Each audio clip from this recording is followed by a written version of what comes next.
A researcher asked a mother to do one small thing: keep looking at her baby, but let her face go completely blank. No smile, no reaction, nothing, for 2 minutes. What happens to the baby in those 2 minutes is so hard to watch that it rewrote what we thought we knew about human connection. And the same thing is quietly happening to people you love, maybe even to you. The experiment is called the still face, and it was first shown to the world in 1975 by a developmental psychologist named Edward Tronick. The setup is almost unbearably simple. A mother sits face to face with her baby, usually around 1 year old. For the first few minutes, she does what mothers naturally do.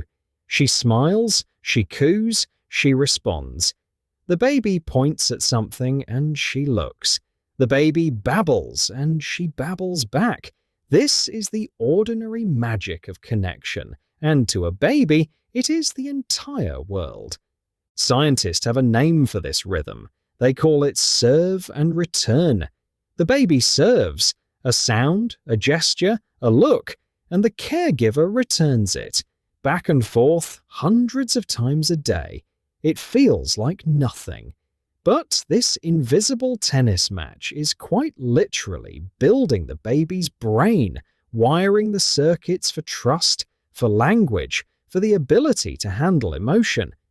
Researchers at Harvard Center on the Developing Child describe these tiny moments as the building blocks of the brain itself, the difference between circuits that grow strong and circuits that never quite form.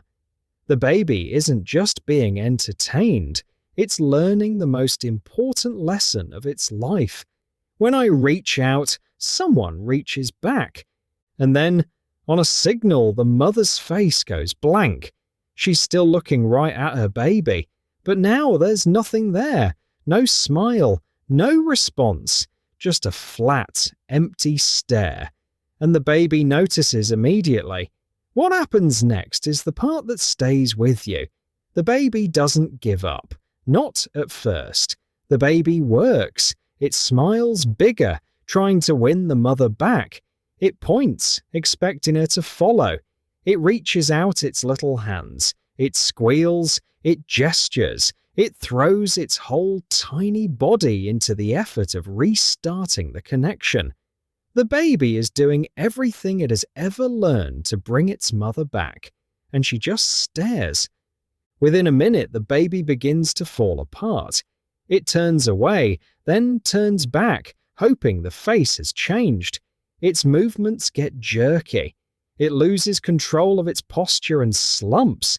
And finally, when nothing works, the baby collapses into distress, crying, unable to understand why the person it loves most has suddenly disappeared while still sitting right in front of it.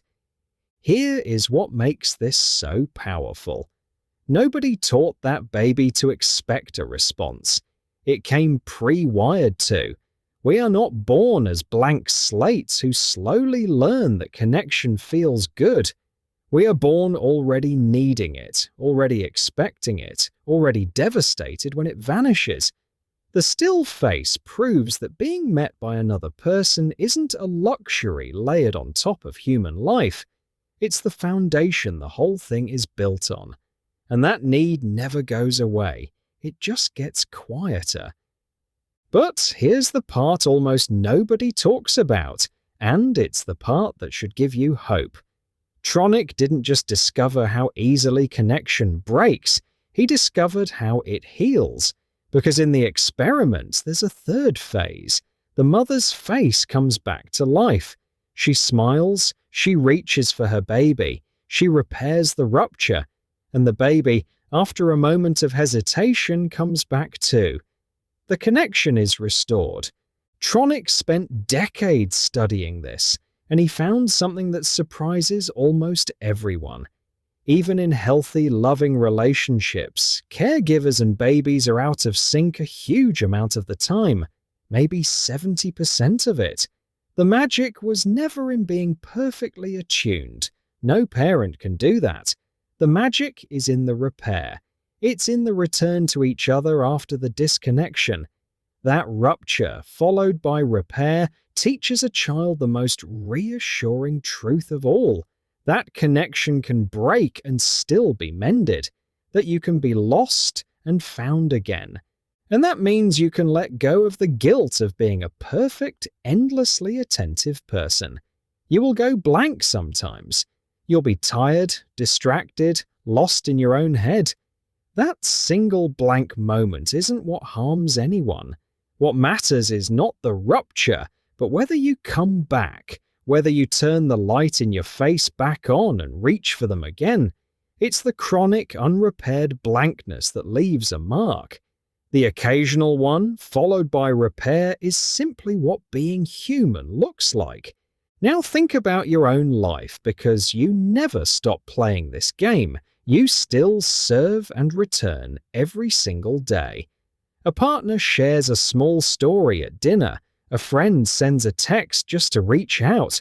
Your child tugs your sleeve to show you something that matters only to them. These are serves, tiny bids for connection. And every time you get a choice to turn toward them or to leave your face blank. One relationship researcher, John Gottman, spent years watching how couples handle these small moments. He calls them bids for connection. And he found something striking. The couples who were still together years later weren't the ones who never disconnected. They were the ones who kept turning toward each other's bids, again and again. In his research, couples who stayed married turned toward each other's bids the vast majority of the time. The ones who divorced turned away far more often. Just like the baby and the mother, it came down to whether the reach was met. And here's the uncomfortable part. We now carry the perfect still-face machine in our pockets. When someone you love reaches out and you answer with your eyes locked on a screen, your face gone flat, they feel a flicker of the exact thing that baby felt. The reach that goes unmet. That's the quiet weight of the still face experiment. It isn't really about babies. It's about the fact that every one of us, from our very first day to our very last, is asking the same silent question of the people around us. Are you there? Will you look back? The baby in that lab asked it with its whole body. We ask it in smaller ways now. A glance, a story, a hand on the shoulder. But the need underneath is identical. So the next time someone you love serves, reaches out, however small, remember the baby working so hard to bring the light back to its mother's face. Look up, meet them. Because the most important thing you will ever give another person isn't advice or money or even love in the abstract. It's the simple, extraordinary act of not letting your face go blank when they need you to be there. Thanks for watching the Unspoken channel. If you enjoyed this content, feel free to like, subscribe, and leave a comment. Until next time.